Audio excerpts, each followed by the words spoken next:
Very good morning to all of you and welcome to the Dean's 70th Anniversary Lecture Series of the School of International Studies. I think you all know that the antecedents of SIS can be traced back to the Indian School of International Studies that was born on 1st of October 1955 under the auspices of the Indian Council of World Affairs. The idea was that India should have academics and experts on international affairs and area studies. And it is, I think, in 1970 that ISIS merged with Jawaharlal Nehru University to become School of International Studies. So, in order to commemorate completion of 70 years, the school is organizing a series of distinguished lectures which will be spread over 1 year. So, starting in October of this year till next year. The idea of this celebration came from our dean, Professor Sapru, as also the idea of having the inaugural lecture by Professor Pushpesh Pant, the ideal person for this job, to introduce SIS to us. So we are really delighted to have him here with us. This is also kind of homecoming for him. With his long teaching career spanning across, I think, 40 years or so, and his affiliation to SIS also as dean. Professor Pant, apart from being known for his academics, Can we spare this? all right, sure, sir. Because you're so well known. No, I may not be well known, but I'm the proverbial prodigal who has come back, and that's it. Right. And that's it. Okay. So I think I'll request the dean to welcome him and felicitate him. Thank you. So this is the first mug of the 70th year celebration, which Which I shall not use, so Yes, sir. it survives. Yes. Thank you, sir. Thank you, sir. And I'll request the dean to preside over Okay. the session. So over to you. Thank you very much, Professor Preeti Singh, who is also, apart from being chairperson of the Center for American, Latin American, and Canadian Studies, also the brand custodian for the school. Faculty, staff, students, especially students, and I know many of you are watching this because it's being live streamed. Thank you, Shakti, for organizing this, and for everyone else who's been part of this team of organizing these distinguished lectures. Together, as Professor Preeti Singh pointed out, we have come to celebrate a remarkable milestone, the beginning of the 70th anniversary of SIS. It was on the 3rd of October, 1955, that Vice President Radhakrishnan inaugurated the Indian School of International Studies. So on the 9th of October 2024, we begin a year-long celebrations of our school. As we embark on inquiry that has defined our institution over these last 7 decades, we are honored to welcome back a luminary of our school, a former dean and unforgettable teacher, Professor Pushpesh Pant. For many of us, including myself and my dear friend Venkatesh Sharma and Subrat Ratho, who will join us shortly, the journey into the world of international relations and international studies and the introduction to the School of International Studies in Down campus of JNU began with Professor Pushpesh Pant's class on Introduction to Diplomacy. I can still vividly recall that moment, and so can many of his students in that class, that when we stepped into that class, it was as if we had walked into a world where magic was possible, where diplomacy was not just a series of treaties and negotiations, but an art form, a dance of ideas, a symphony of perspectives. Professor Pant, as many of you know and should know, has an extraordinary ability to blend humor with profound knowledge,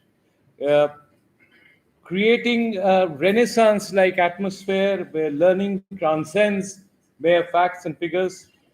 He has taught us that diplomacy is not just about power, play, and strategy. It's about understanding human relations, about bridging divides between disciplines with wit and with charm. His interdisciplinary approach, reflected most recently in his recent book, From the King's Table to Street Food, A Food History of Delhi by Pushpesh Pant. His interdisciplinary approach has been the guiding light of all his students, igniting a passion for learning that has gone beyond the confines of the classroom. His house in Uttarakhand was an open house. The people came and went and go in the kind of T.S. Eliot like fashion.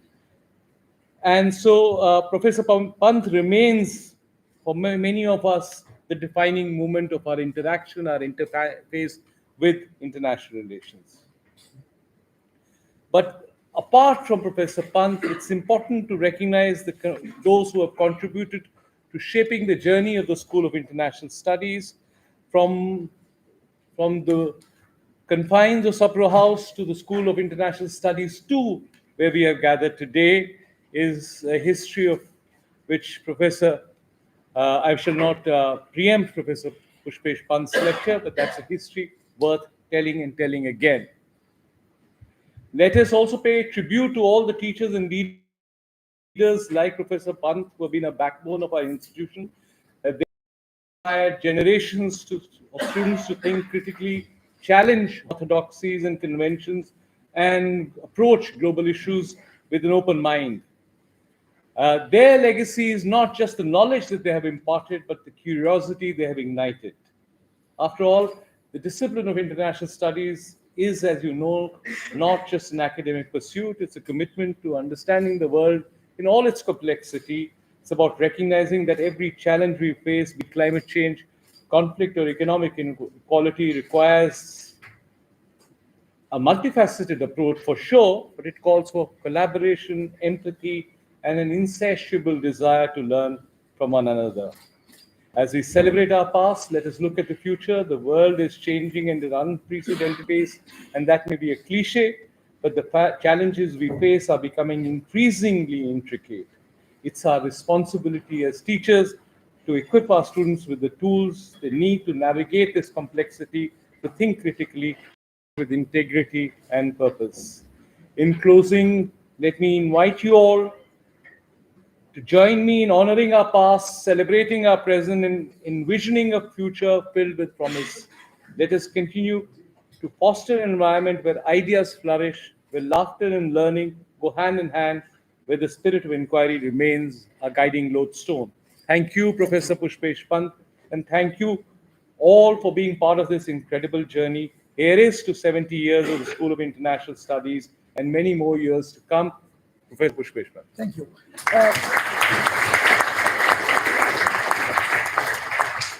I must get something off my chest right away. I'm deeply touched, humbled, honored, etc., etc. Professor Mattu is a man who's given to doing things with elegance, grace, style, decorum, and so on. I wish I could do the same. In my life, laughter takes precedence over learning, wit takes precedence over wisdom, and I'm not one of those. I mean, my son is glaring at me. He advised me before we started from home, keep my mouth shut, don't do my usual bitching, don't do backbiting, don't use cuss words.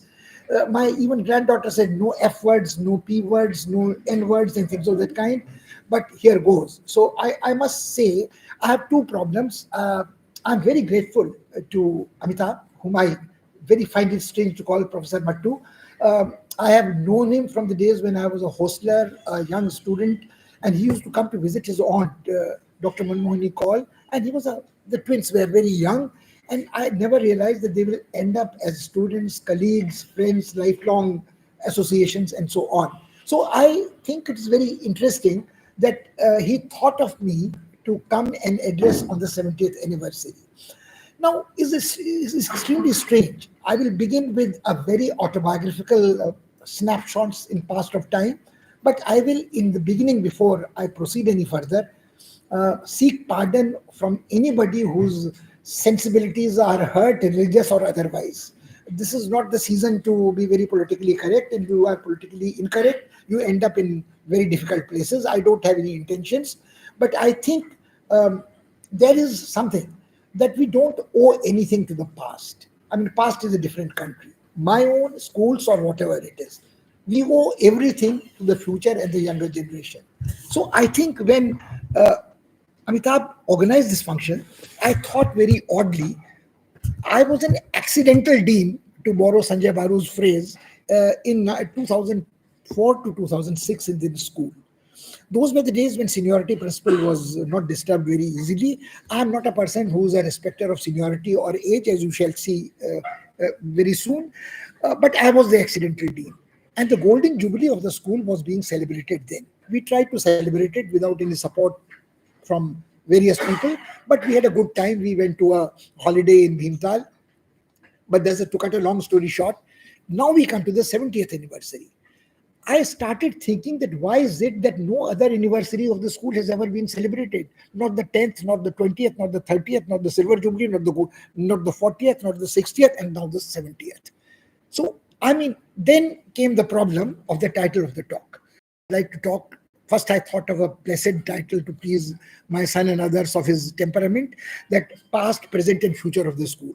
Then I said, ye kuch baat ban nahi rahi hai. So I said, why not call it Rise and Fall and Rise Again of the school? So immediately somebody protested, this is fall is a negative word. Can you use an euphemism? Now look, I said, if you fall, you fall. Whether you fall on your back, fall on your head, you have a Humpty Dumpty kind of a fall, we don't know. It's a fall. A fall is a fall. And then I started thinking that what should be the rise, fall, and the rise again. Then I realized that most people is not very fashionable to it given these days. So Rise and the Fall of the Roman Empire probably is an alien book. And of course, the old scribble, Queen Victoria had said is forgotten. So when I start with Rise and Fall, people think that I'm going to end with Fall. But I'm not going to end with Fall. I'm going to talk in terms of the Rise Again, Phoenix-like of the school. So what I have in mind is to begin with somebody said, he used a very nice phrase. He said, from the confines of Sapru House. I think that is not a Freudian slip. It is a very deliberate retrospective. Sapru House was a very confining place. And the year was 1965. The month was September. When I joined Sapru House as a student with high hopes that I was entering a temple of learning. Very soon the scales fell from my eyes. I discovered that I was not entering a temple of learning. I was entering a sprawling, lush green lawn with a beautiful canteen, with an auditorium where you could watch films without buying tickets, basement where Children's Film Society had Sunday shows, and a library attached to it. Now, no, this library was not school's SIS's property. It was a public come and sit in that library, come out to the lawn to smoke bidi, eat a cheap meal in the canteen, and they intermingled with the academic elite, those who thought. The second thing which struck me the very first day, that in Nainital, the teachers were student friendly. You could walk to their house. Some of them were good, some of them were not affluent, but you'd have a cup of tea. They would talk to you. They would talk about, "Ghar pe sab theek thaak hai, pad rahe ho, nahi pad rahe ho, kya ho raha?" I will lapse into Hindi because it was one of my sore points in the school. So the moment I came to Indian School of International Studies, I realized two things.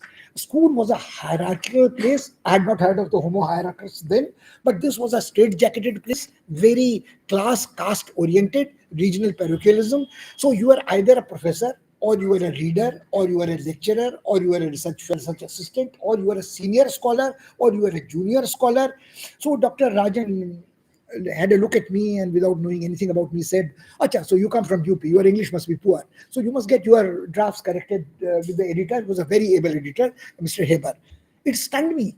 The PhD ordinance says that you write your own PhD. I mean, it is as much a test of your research as it is of your writing style. So what is this joke? कि दो number दो कि अपना draft किसी से लिखवा लो, लिख के वेट करके ले आओ, उसको सबमिट कर दो. Then the third thing which hit me like a ton of bricks on head was that the average age of students in ISIS, well, if not 60, was certainly beyond 50. All this, no. I don't wish to be frivolous. Many of them finished their PhD after joining the ISIS in the first batch. They got their degrees post 1970 from JNU. I was the last PhD awarded by the SIS in a convocation which was very vulgarly, hurriedly arranged and organized. I did not attend it. I thought it was vulgar haste. In May 2070, because Dr. Rajan wanted to preside for the last time as the director of a deemed university over the convocation. Now, it also stands to reason that Dr. Rajan joined the JNU screaming and kicking. G. Parthsarthi had pulled rank over him. He was closer to Mrs. Gandhi. School was short of funds. They had to have funds. People wanted promotions. So the readers wanted to become professors, lecturers wanted to become readers, fellows wanted to become bishops, and nothing was available in Sapru House. Sapru House was still tied to Dr. Rajan had a nice room. He presumably then thought that this was a lifetime appointment, but the better room was for the Secretary General of the ICWA. Now, with the External Affairs Ministry has monopolized, it was monopolized then also, sir. And then the money came to. So we had this problem. Now, the problem was, let's come to the professors then and the hierarchies. Dr. Rajan was the director. He was the supremo. Call him Mr. Huda before his defeat, or call him Rajiv Gandhi in Congress Party. But he was the high command. He was a one-man Rambo variety of the school. He was stern. He was, to say he was not student friendly would be to put it mildly.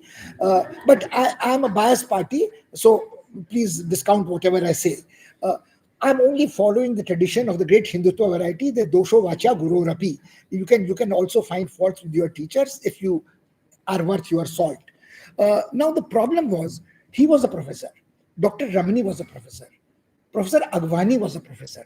Professor Guha was God's gift to mankind. He was halo around his head, the 5-pointer in senior Cambridge, youngest PhD from Harvard done in 2 years and so on. 27 he was, when just 10 years older than me. Why I'm mentioning all this is that I was that sucker who at the age of 18 had left my research position in JNU, not gone to Shantiniketan where my mother had been, and ended up here thinking that this was green pasture, international relations, Delhi, Deemed University, sab kuch yahan kitna acha hoga. Then I realized that everybody was very old and they had come there because they had no options. Some have missed the IS, some have missed to get a job in Delhi University colleges, some wanted to finish a PhD. So they sucked up to professors and so on and so forth. Now, the problem is, till this date, I have not been able to fathom that why my supervisor, Dr. Vishal Singh, who was the first batch topper of international relations in Allahabad University and a first batch entrant in ISIS, was still after 10 years languishing as a reader with one lecturer in his department, Dr. Krishnamurthy, when everybody else was having professorships and so on and so forth. So people used to quip. They used to say that it should be named South Indian School of International Studies because hasiya daba ke apni taraf kaatta tha. Now, you see, the problem is it is not quite true. It is not quite true. People are unfair. People don't remember P.N. Murthy, who was very student friendly, who was then only a reader, but he had no problems.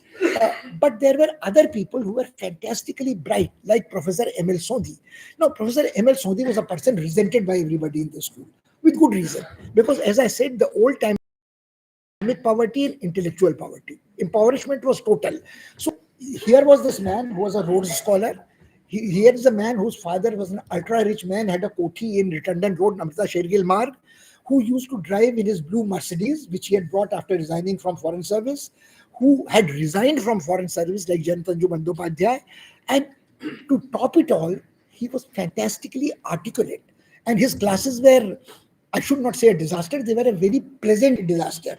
His classes would begin post-lunch, the graveyard shift, at about 2, continue till 6 in the evening. He would order biscuits, sweets, saltos, parlays, coffee, tea. Short of people smoking in his class, you could do anything.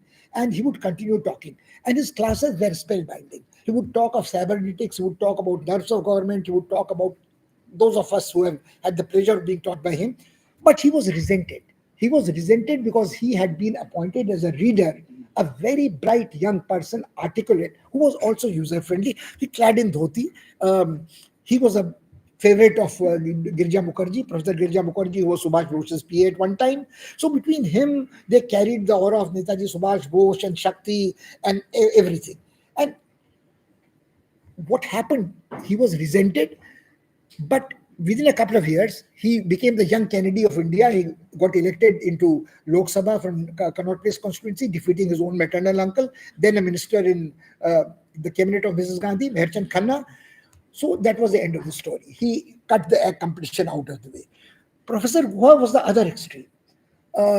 Professor Guha was one of those delightful people who took about 2 minutes 40 seconds to finish a sentence, but never had to replace a word, broke the chalk into 3 pieces, flicked it in all directions, including it seldom hit the fan and excreta did not come down.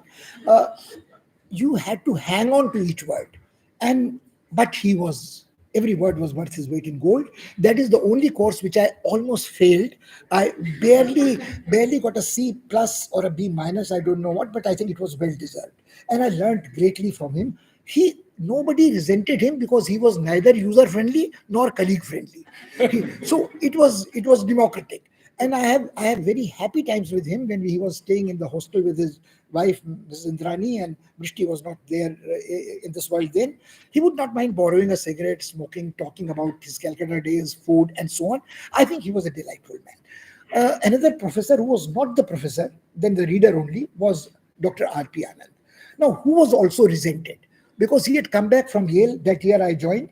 He drove a long Impala, and that was a surprise because he was a short man, and at times you did not know how this car without the Lexa days driving by itself. So he would not be visible. No, no, literally, and he was fantastic. He is the person, besides Professor Sodhi and Shishir Gupta, who will come later, who inspired me most. I mean, he kicked me out of the class. Once I was talking to the lady sitting next to me, and he said, "Get out of the class." So I thought this cooks my goose. C plus in Professor Guha's class, now another C plus in Dr. Anand's class. Dr. Anand gave me an A plus. And when he had in his class people like Subhash Jain, who ended up as a Secretary of Law in Government of India later, he had done his law from Bombay University. But he inspired me to say, one day he told me, "Pushpesh, you seem to be interested in law. Why don't you study law?" So I studied law at the age of 40, thanks to Dr. Anand, Professor Anand. And I remember that gave me 10 years of a different career as a Dean of Law in a private university after I retired from JNU. I never got a post-retirement emeritus or whatever it is. But that university gave me a professor emeritusship, which I still continue. So I still owe that to Professor R.P. Anand. And he always used, very few people I used to walk up and touch feet, and that was Dr. Anand. And somebody watched and said, "What's this nonsense? You say you don't believe in touching feet, and here you are doing this." I said, him I respect from the core of my heart, not only because he showed me an alternative post-retirement career line, but his classes, when he started talking, you were worried that he would fall backward and he hurt himself. I mean, the only person I have seen do that is Dubey. You know, when he saw Kanti Bajpayee on the screen, he was so happy in ISC that he bent back, and then you couldn't see him at all.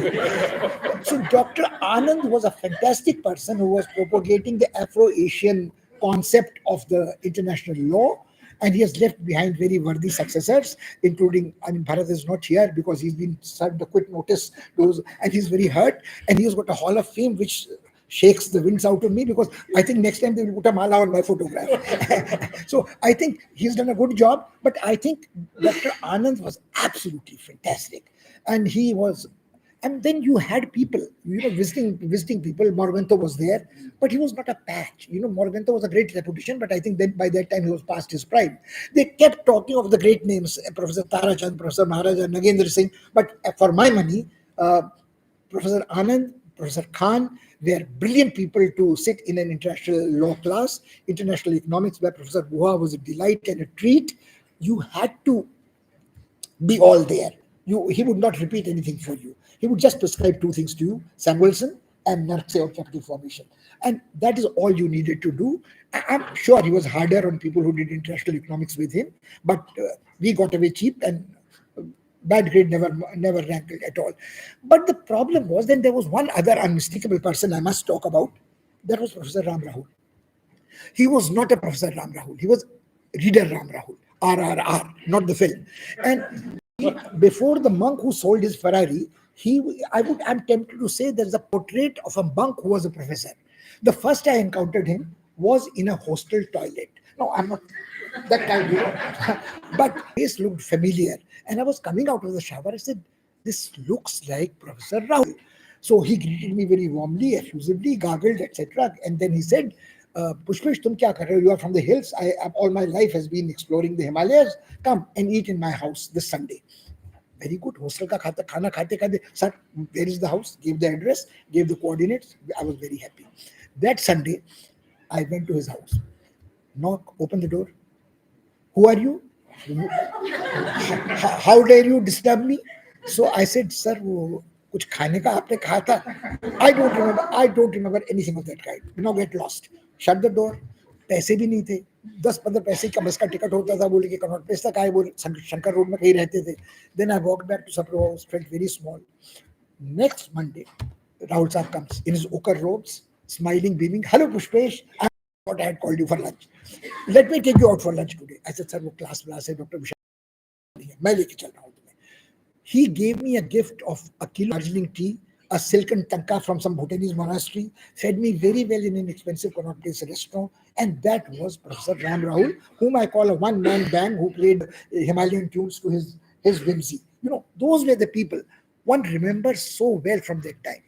Then in 65, Dr. Prasad joined. Now, Dr. Prasad joined as a professor. He again created a lot of turbulence because he again had come from Patna. He was student friendly. He had come with a PhD from John Hopkins, I think, if memory serves me right. But he was not stuffy at all. And he was comfortable with students on the lawns and canteen. He ultimately ended up as a warden in our hostel. So there were people, again, professors like Professor Agwani, whom I have great respect. We had great differences. I once described him as a child of a thanedar and a headmaster, but he never held it against me. I hold him in great respect because he used to buy his bottle of booze in the Munir ka booze shop standing in a queue. So once I was standing 2 steps ahead of him and offered, can I help you cheat the queue? And he said, no. You stand in your queue, I stand in my queue. पीछे student थे, आगे junior colleagues थे, driver जरा पीछे और तिवारी जी खड़े थे. But that was a man who was transparent. That I think I have great respect for that. Dr. Ramani was self-confident, witty, very student friendly. Although he held his court with Latin American studies, Canadian studies, and so on, but he was a delightful person. So there were professors who were famous. There were professors who were yet faceless, but the trouble was they were pompous and, well, what other word to alliterate, but we'll forget about that. Now, the problem was that why I'm mentioning all this is the school was already not on the rise, but had reached a plateau by the time I joined. It had nothing to do with my joining. Please, let me reassure you. But then there was one other person who has to be mentioned. That was Girja Kumar, the librarian. He was the original butler, kiss and tell. He had been there from day one of the school. And he said, Rajan, na, ये professor थोड़ी था, ये तो administrative officer था ICWA में. He was called here to supervise the construction as the super overseer when Sikand was constructing the Sapru House. The same job was given to him when 35 Firoz Shah Road was being done. Now, unfortunately, there were guardians and gatekeepers. Now, the guardians were people like Professor Appadurai, diminutive man, very fair, absolutely charming. He was accompanied by Professor Pandit Hridayath Kujru, who had declined a Bharat Ratna, a member of the Constituent Assembly, and they would walk, creep behind you in the library. And if you are rustling the newspaper, Pandit Kujru would say, so, I mean, you have to stop rustling the newspaper. Dr. Appadurai was even more modest and humble. He would take the newspaper, fold it, replace it if you had forgotten to replace it. Now, these were the people who are inspiring. When Professor Appadurai became the member of the UPSC and Dr. Rajan became the director, I think things changed. Dr. Rajan had a perpetual struggle of fitting into boots which were much larger. And then I think the user friendliness of the school was lost. So anyway, we'll stop at that of the snapshot of point of time in 1965. The second snapshot is the fall. And the fall, which people are reluctant to call it a fall, is the school's merger into JNU. Now, call it whatever you may, you have to accept the deemed university ceased to be the university. As I was discussing in his room, it was like Jammu and Kashmir. The state was divided into union territories. The director became the dean. So Dr. Rajan was so upset that he refused to be the first dean, although he was the senior most professor. So the first dean of the school was Dr. Venkatramani. Then second was Dr. Agwani. Third was Dr. Bimal Prasad. Fourth was Dr. KP Mishra. I don't have to give you the name. You go to the net, but the net is a very unreliable thing. My name doesn't occur there as a dean of the school at all. No, instead of me, the Dr. Rakesh Bhatnagar of the School of Life Sciences is shown as the dean of the SIS. But no hard feelings. But the problem was when the university ceased to be a deemed university and ceased to be a research school, and you had to live with a place which was bright young people who had no problems discussing in Kashiram Ka Dhaba or Ganga Dhaba with the students, Sudipto Kaviraj, anybody. They would walk up and talk. Like people even like Bimal Chandra, who were older, whom I had a love-hate relationship in Delhi University. But I think he was a very user-friendly professor. I mean, people had no. Now the SIS old crowd had a problem. I almost said they were dowager old ladies, but in this gender biased times, it might be misunderstood. So they were old fogies or dowager ladies. Pick up your non-gender biased thing. They did not know how to live with that. They had always performed in a non-peer pressure group situation. They thought that they were silkworms, taking years to weave a 12-inch piece of glimmering silk, but they were more like frogs in a pond where they thought that they knew everything and nobody else knew anything. They talked of interdisciplinarity, but it was resented if Dr. Kumaraswamy, working in Israel studies or West Asia studies, would write something about international politics. I think that was wrong. And also the other schools, the newer schools, got the money. So the whole argument of the ISIS joining school university was, you will get money. Suddenly it turned out that we are not getting the money. The money was going to computers, to microbiology, to a School of Social Sciences, a School of Historical Sciences, SSS, CESP, etc. Now, they were new schools, they needed funding. Uh, Unfortunately, the school did not like the democratic atmosphere of JNU. GP was accessible 24/7. Munis Raza was accessible 24/7. And here we were the stuck up heritage vestiges of colonialism. I hate to go back again and again to Dr. Rajan, but the truth be told, it can't be held. He was presiding over a department of Commonwealth Studies, which, like the Commonwealth, had a imperialistic embrace. So Canada भी उसमें था, New Zealand भी उसमें था, उसमें south Asia भी करीब करीब सब कुछ था नेपाल को छोड़ के, और उसमें अफ्रीका का भी बड़ा चंक था. So if you had that kind of an empire, and you also had people who were teaching international organization there, so you had everything, and suddenly you decided कि अब तो department reorganize हो रहे हैं, centers बन रहे हैं, and centers have been reorganized more than half a dozen times. They have suffered traumatic surgery and cosmetic surgery, not always for I don't know. So what happened is like medical termination of pregnancy in some cases beyond this fourth semester, and it is also cosmetics at certain stages. So I think it was pretty sad for the people in ISIS of the Sapru House variety to cope with. This was a fall. You can't call it by any other name. But then let's not keep beating our breasts, When I joined ISIS in 65, I was 18 years old, had done my MA rather precociously at an early age. I hadn't sprouted mustaches. Like all Pahadis, I looked chikna, was a butt of jokes at times. And I remember one episode when I was declined admission in Plaza in the matinee show. He said, 18 saal se kam ke bachche ko is waqt ke show mein nahi aane dete hain. And I think Ramesh Dikshit was with me and has the ye identity card hai, ye hai wo, but that legal issue was almost like the PMLA and the POSCO heiress. It did not do. So I came back. When we were talking of my association with the school, another thing struck me. See, look, I was a student in 65 and I retired in 2012. And today I am coming when the school is celebrating its 70th jubilee. But my relationship with school is almost 65 years old. It was unbroken. When I joined as a student, finished my PhD in 2017, that hurriedly rushed convocation, I started teaching before I was awarded a PhD in Delhi University. But thanks to my supervisor, Dr. Vishal Singh, who was kind enough, I was given a visiting lecturing assignment for the Southeast Asian Studies Department.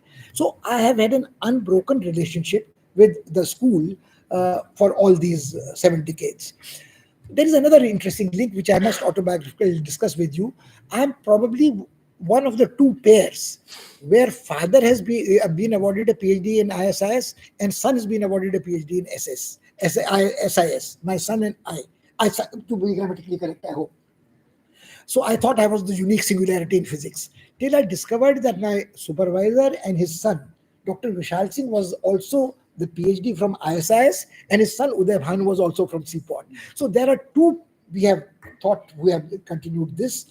So I think it is a. There are other faculty members whose children have got a PhD here, but they have not got a PhD here. So hopefully now we'll come to grandchildren. Probably it will be uh, done. So then let's come back to the rise again.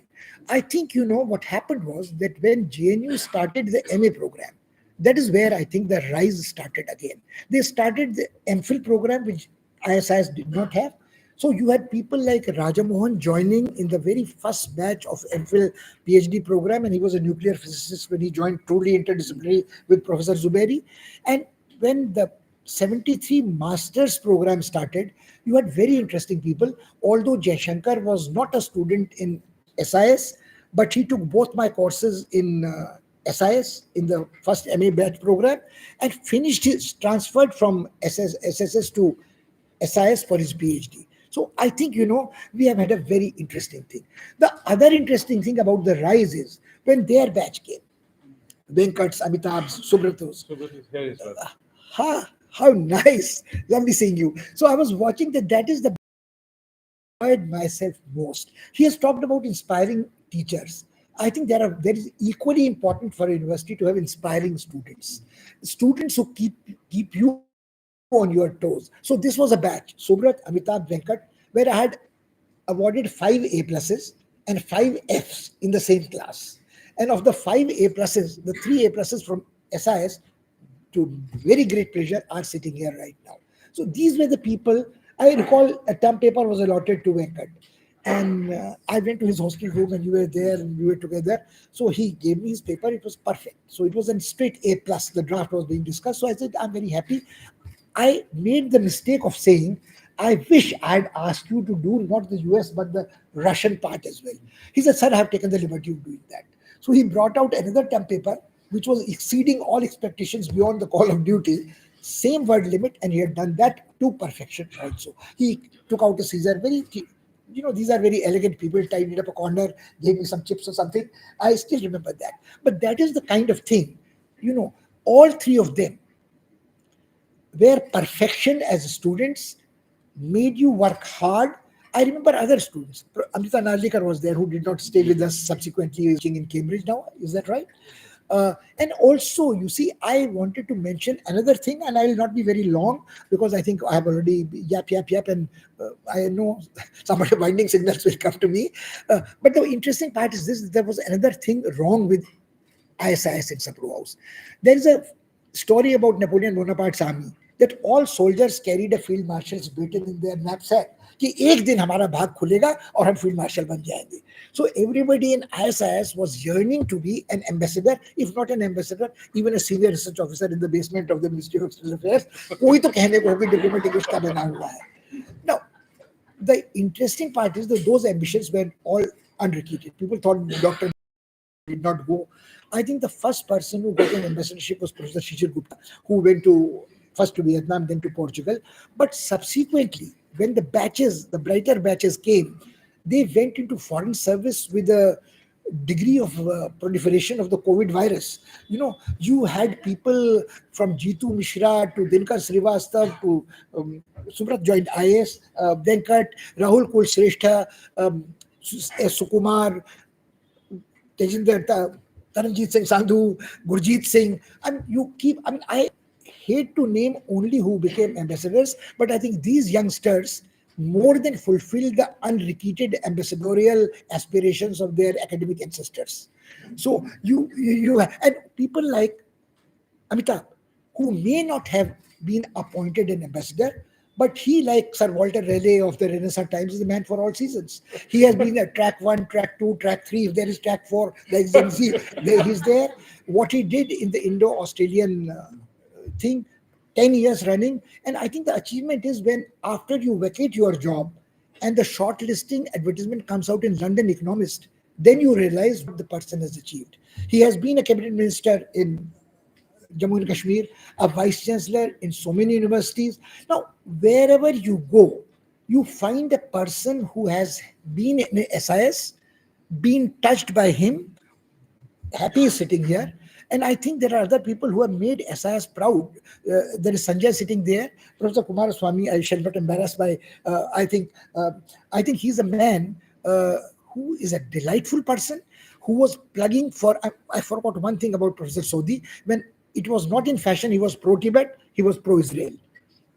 Now, he was underlining Israeli studies when we had no relationship with Israel. The passport was stamped, travel to Israel and South Africa, not allowed variety.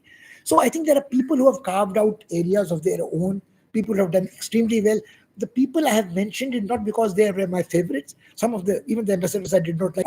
But then the point is that there are some people who have, as Amitabh said, applied lessons of diplomacy, minimizing your differences, maximizing your coincidence of interest, and having trade-offs in diverse fields from politics to academics to international relations. And you name the people in the think tanks, whether it is ORF, Harsh was a student in SIS. You have Manoj Joshi, he was a student at SIS.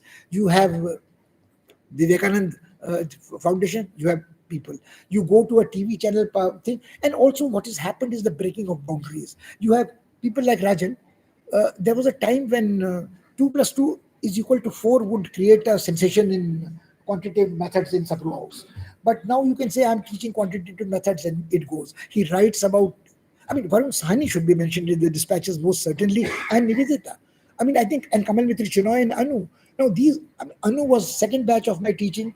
I have also had the pleasure of teaching Harmala Kaur in the first batch, Harpreet Kaur, Gurpreet Mahajan, and other people in the SIS, Nirja Gopal Jayal. They did not stay with us, but they opted for a course in diplomacy and foreign policy rather than a course in their own department, which I think had not so much to do with me.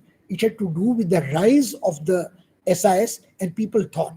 I'm very proud of having sat in Professor Shishir Gupta's classes when he was teaching an MA class. I learned so much sitting in those classes. Those were the rising days of SIS. Bhavani Sen Gupta was there, Shishir Gupta was there, Professor Zubairi was there. And I think these are the people who were neglected, overlooked at ISIS Sapru House. They came to their own in JNU, and when the rise began, and when the students started joining the faculty, you see from 2000 to 2024, except Professor Manmohan Agrawal and one exception, I think, of Indranath Mukherjee, everybody is a JNU student, PhD from SIS and faculty and dean. It's a very happy state of things. You go to university, at one time there were 12 universities where SIS people were there.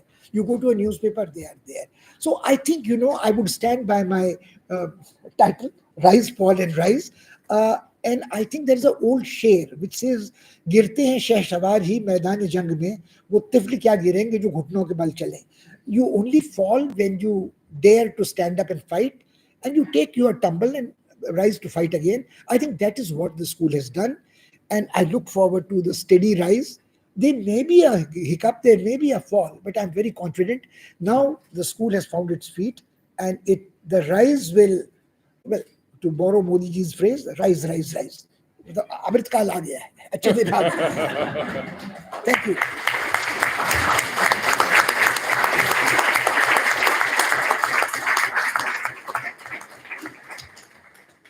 Thank you very much, Professor Pant, for that fantastic sweep through the SIS journey. I now request Dr. Aparajita Kashyap to give the formal vote of thanks, and after which I would request you all to stand up and applaud Professor Pushpesh Pant, his wisdom, his knowledge, and his contributions to this great School of International Studies. But as it is not a theatrical experience, after the applause, there will be no encore. So the entire house believes that the lecture was mesmerizing. This is what I would like to convey on behalf of the entire house. It is with immense pleasure that I express on behalf of SIS a deep appreciation for you, sir, to have agreed to deliver the inaugural for the Dean's Lecture Series of the 70th anniversary celebrations.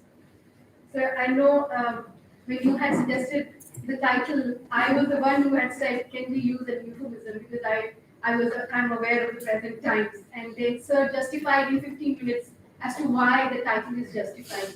And a few students came to me, ma'am, the title is like, so I said, don't worry, it will be, mesmerizing. And sir, the way you've taken us through the journey with such elan is also so much learning for many of us here. The tremendous support by the dean and the committee of faculty members with this lecture series, they need appreciation. We have a core team of students who have ensured details were well executed. Special thanks to Sakti for live streaming the event. And we are beholden to all our colleagues and students who have made effort and taken up time to be here today. And especially the batch of 81, the A plus. We need to thank you all. That's 82. Yeah, the batch of 82. You need special thanks. We look forward to gathering again for the sequel lectures of this series. Thank you. Thank you.